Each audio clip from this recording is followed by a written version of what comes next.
뉴스 정면 승부.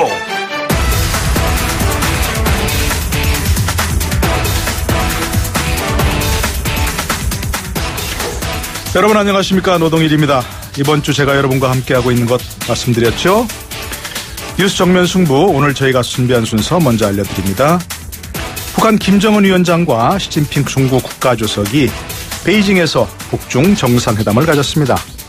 남북, 북미 정상회담을 앞둔 민감한 시점에 북중 정상회담이 이루어진 배경과 전망, 일부에서 세종연구소 홍현익 수석연구위원과 말씀 나눠보고요.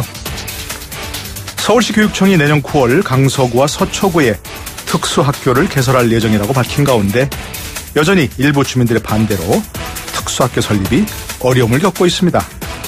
2부에서 조희연 서울시 교육감 연결해 얘기 나눠보겠습니다.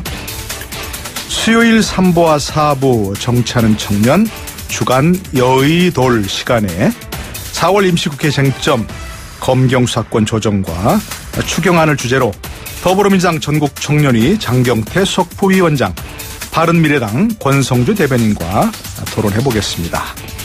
3월 28일 뉴스 정면 승부 지금부터 시작합니다.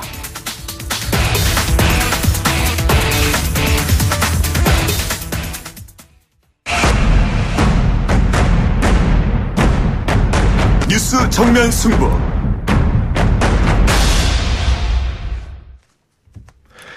네, 다음 달 남북 정상회담과 5월 북미 정상회담 앞둔 민감한 시점에 김정은 북한 노동당 위원장과 시진핑 중국 주석이 북중 정상회담을 전격적으로 가지면서 그 배경과 전망에 관심이 모아지고 있습니다.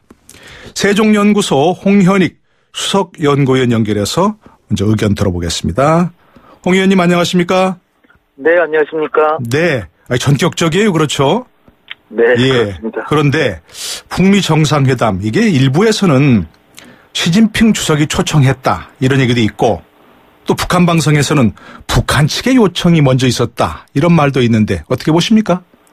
네, 북한 김정은 위원장이 그 한반도 정세가 급변하기 때문에 또 시진핑 주석이 그 주석으로 이제 재선출됐기 때문에 축하 메시지도 전할 겸 한반도 정세에 대해서도 그 통보해야 될 일들이 있어서 직접 네. 만나고 싶었다라고 요청을 했는데 시진핑 주석이 받아들여서 감사하다 이렇게 표현했습니다. 그 얘기는 양측의 이해관계가 맞긴 맞았는데 김정은이 가겠다라는 얘기는 먼저 했고 네. 그런데 초청한 것은 시진핑 주석이니까 뭐 두 얘기가 다 맞다라고 이제 볼 수 있는 거죠. 둘이 의기투합해서 서로의 그 협상력과 대외적인 영향력을 증진할 수 있는 그 거리를 마련했기 때문에 네. 이번에 정상회담이 성사됐다 이렇게 봐야 될 것 같습니다. 그래도 역시 김정은 위원장이 먼저 좀 요청을 했다 이게 맞다는 얘기죠. 그걸 받아들여서 초청장을 보냈다 이런 것이고 시진핑 주석이. 그렇습니다. 예, 예.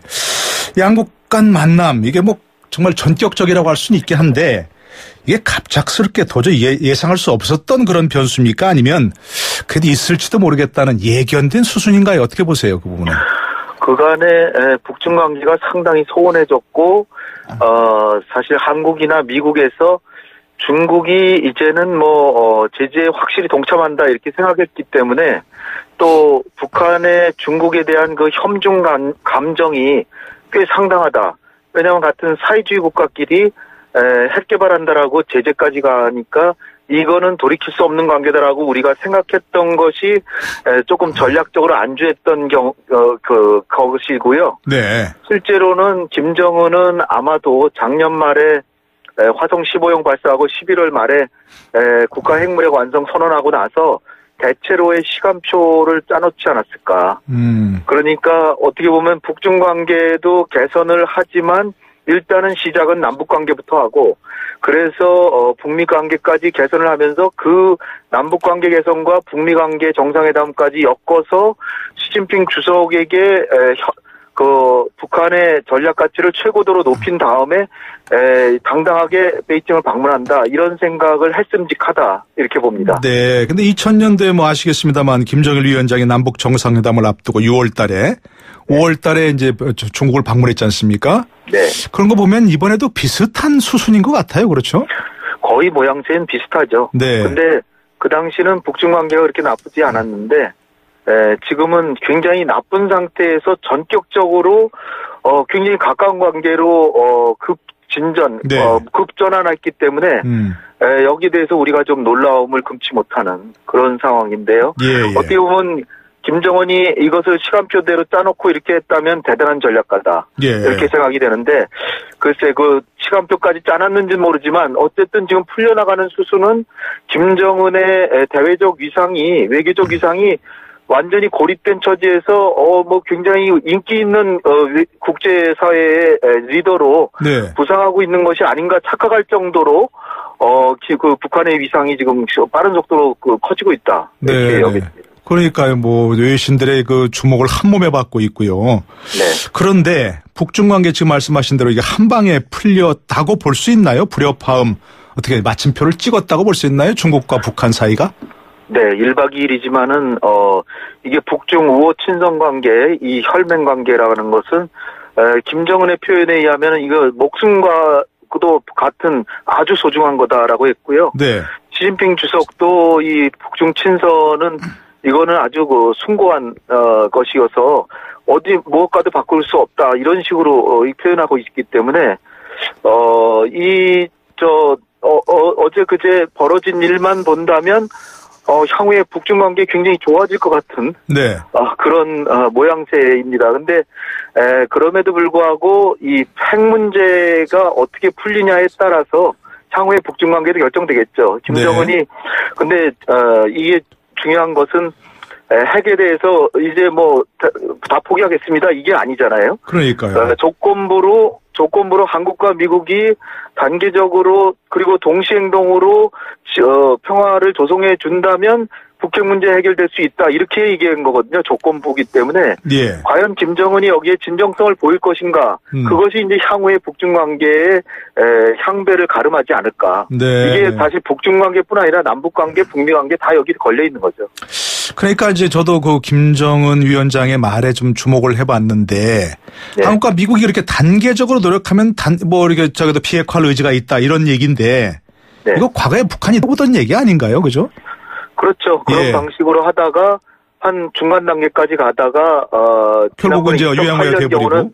검증과 사찰 단계에서 조금 뭐 미국이 좀 가혹한 사찰을 요구하긴 했지만 어쨌든 간에 그걸로 결렬이 돼서 그 다음엔 아예 육자회담조차 못하고 그냥 북한을 방관해서 결국은 북한이 이렇게까지 핵을 사실상 보유하는 단계까지 갔던 거죠. 예.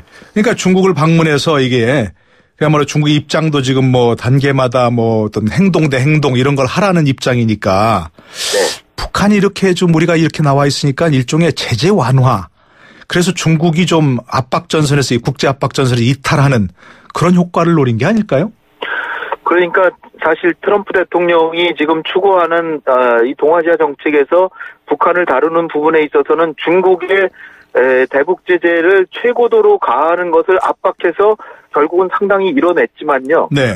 그러나 중국의 입장에서 볼 때는 뭐 북중 관계가 과거의 우호 동맹 관계였는데 지금 완전히 아주 서먹서먹한 관계로 됐을 뿐 아니라 북중 관계에서 중국으로서는 북한을 놓치고 그런 가운데 트럼프 대통령은 북한하고 정상회담을 한다니 네. 시진핑 주석으로서는 트럼프 대통령한테 속았다 이렇게 생각할 법하거든요. 예. 그러니까 너무 중국의 입장을 너무나 그 기정사실화했던 게 아닌가. 중국도 그래도 G2에 속하는 국가인데 네. 너무 중국에게 불이익만 강요에다가 결국은 뒤통수 맞은 격이 돼버린 게 아닌가 싶은 겁니다. 그러니까 중국은 이 제재 완화를 향후에는 수단으로 이제 쓰겠다는 것을 사실상 밝힌 것이기 때문에 중국이 이제 상수에서 변수로 다시 변하고 있다. 이걸 우리가 주목해야 됩니다. 네. 이제 우리 청와대 또 미국의 백악관 이거 김정은 위원장의 방중 사실 사전에 알았을까요? 몰랐을까요? 뭐 일단 그 철도가 그 기차가 이동하는 거는 인공위성으로 다 파악을 한 모양인데요. 네네. 그런데 그 안에 누가 타고 있는지까지는 아마 구체적으로 이건 김정은이다라고 확신한 거는 아마 김정은이 베이징 도착해서가 아닐까. 네. 추정입니다만은. 네. 그리고 이거를 이제 중국에서 나중에 알려줬지만 이거를 네. 밝힐 수가 없는 거죠. 이거 다 보안 신사적으로 이 보안을 약속하고 정보를 받았을 가능성이 크다라고 보입니다. 네. 근데 이제 백악관에서는 네. 결국 그동안의 압박이 이렇게 대화 분위기를 조성했다. 이렇게 네. 이제 자평을 하던데 그렇게 보시는 겁니까? 북중관계 개선에도 결국 원래 그 최대 압박 작전이 주요했다. 이렇게 보는 얘기하는 것 같은데요. 그것만이 주요했다라고 하면 착각인 것 같고요. 네. 김정은의 이 전략적 탄력성은 과거에 사담 후세인은 그 탄력성을 못 보이다가 결국 처형당해 죽었지만 네. 김정은은 좀 더 민첩하고 탄력성이 좀 있는 것 같습니다. 그래서 제가 볼 때는 제재가 효력이 있긴 있지만 지금 한참 효력이 있어서 좀 더 버티다가는 체제 붕괴하겠다 이래서 나왔다기보다는 예. 미리 사전에 감지하고 사전에 예방책으로 전환을 했다 이렇게 보기 때문에 네네네. 만약에 5월달에 북미 간의 정상회담이 결렬된다고 해서 북한이 무릎을 꿇는다 네. 더 압박을 가하면 무릎을 꿇을 것이다 이렇게 생각하기에는 좀 무리가 있다. 네. 그렇기 때문에 트럼프 대통령이 만약에 압박 때문에 북한이 대화에 나오니까 배짱을 부려도 된다 이렇게 하다가는 오히려 결렬될 가능성이 크게다는 것이 이제 우려가 됩니다. 네, 그러니까 상황을 오히려 이제 김정은 위원장이 주도하고 있는 것으로 봐야 된다. 현재까지 그렇게 이제 생각이 드는데, 그죠? 네. 우리 청와대 입장. 이게 북중 관계 개선이 상당히 긍정적 신호다 이렇게 읽는한데요. 남북회담, 북미회담에 긍정적 영향을 미칠 것이다. 어떻게 그렇게 판단하십니까? 어떻게 보십니까? 일단은 중국도 북한이 핵을 가져야 된다라거나 갖는 것을 환영한다거나 이런 건 아니라 진짜 북한이 비핵화하길 중국도 바라는 거는 분명하고요. 네. 그리고 나름대로 쌍중단 쌍계병행이라는 해법도 지금 내놓고 있고 그리고 이제 무엇보다 다른 측면에서 이 작년의 경우에 보면 미국이 북한을 선제 공격이라도 할 것처럼 했기 때문에 네. 그 가능성은 확실히 획기적으로 줄어들었죠. 네. 미국의 선제 공격 가능성은 줄었지만 단지 이제 북핵 문제를 근본적으로 해결하기 위해서는 이 중국이 그냥 변수가 아니라 상수로서 계속 압박을 해주면 한국이나 미국이 북한을 다루기 쉬운데 그러니까요. 이 변수로 변해가지고 어떻게 보면은 이 북한이 제재가 풀린다라고 착각하면은 이게 한국이나 미국한테 고개를 바싹 세우면서 그들이 생각하기에 양보는 전혀 안 할 가능성이 있기 때문에 네네. 우리한테 기회만 있는 것은 아니라고 보입니다. 그 양재츠 중국 정치국 위원이 내일 이제 방한한다는 거죠. 네. 그래서 이제 북중 정상회담 결과를 자세히 설명한다고 하고요. 네. 또 왕이 외교부장이 또 시진핑 주석 특사로 러시아를 방문할 예정이라 그래요. 네네. 결국 그러고 보면 중국도 이 기회에 어떤 한반도 문제 해결에 핵 문제 해결의 주도권을 우리가 잡을 수 있다 이렇게 좀 생각을 하고 움직이는 걸까요? 네, 중국이 육자회담 주최국이고 사실 북핵 문제 평화적 해결에 노력해서 아시아의 평화 증진에 기여하는 나라로서 육자회담이 될 때 이렇게 인정받지 않았습니까? 네네. 그러니까 다시 그 구도로 가서 근데 이제 그거를 교묘하게 이제 미국의 오바마 대통령과 트럼프 대통령 와서 중국은 북한이 핵을 개발하는데 거기에 국제 제재에 충실히 동참하지 않고 슬슬 봐줘가지고 이게 책임 있는 강대국이 아니다. 이런 이미지로 바뀌어왔거든요. 네네. 그러니까 다시 육자회담 주최국으로서 육자회담을 개최하고 또 한반도 평화 협정에 관한 사자회담은 남북미중 사자 간의 이 두 가지 협정을 동시 병행하자는 게 중국의 제안이기 때문에 네. 이제는 중국도 기회를 잡았다 생각하고 육자회담 재개 쪽으로 활발히 움직여 나가지 않을까. 네네. 그러니까 중국도 미국에 대해서 공세를 펼칠 수 있는 여지를 이제 가진 게 된 것이죠. 네네. 아무튼 이제 중국이 활발하게 움직이는 게 북핵 문제 해결에 조금 긍정적인 방향에 작용을 해야 될 텐데요.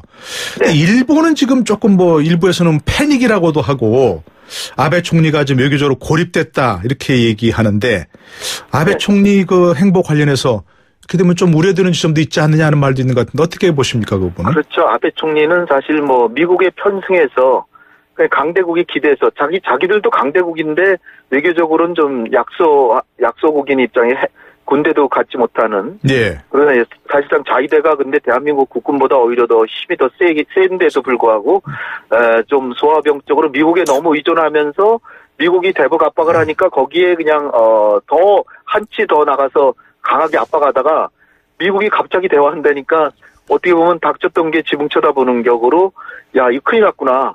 그러니까 갑자기 또 북일 정상회담 또 추진한다 그러고요. 그러니까요. 이게 2002년에 고이즈미가 해가지고 굉장히 외교적으로 또 국내 정치적으로 활용을 했거든요. 네. 그때 아베가 그 북일 정상회담을 추진하는데 상당한 기여를 해서 그 뒤에 정치적으로 성장해서 총리까지 된 사람입니다. 그러니까 그때 경험을 살려서 지금 부인의 그 사학 스캔들로 인해서 인기가 그냥 완전히 폭락했는데 네. 여기서 좀 만회해 보려고 또 갑자기 또 이 대북 초강 정책을 하다가 북일 정상회담 하자는 쪽으로 가고 있는데 네. 그런 쪽으로 움직이면 결국은 일본이 추구하는 거는 납치자 문제지 북핵 문제가 아니기 때문에 어떻게 보면 북핵 문제에 집중해야 되는데 초점이 흐려질 가능성도 있기 때문에 우리가 좀 조심해야 되지 않을까? 예. 하여튼 뭐 이런 걸 보면 한반도가 정말 격동의 시절을 맞지 않는가 싶은데 아무쪼록 좀 긍정적으로 변화하게 나길 바라고요.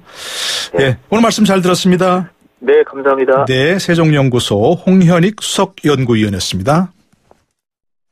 네, 잠시 후 2부로 돌아오겠습니다.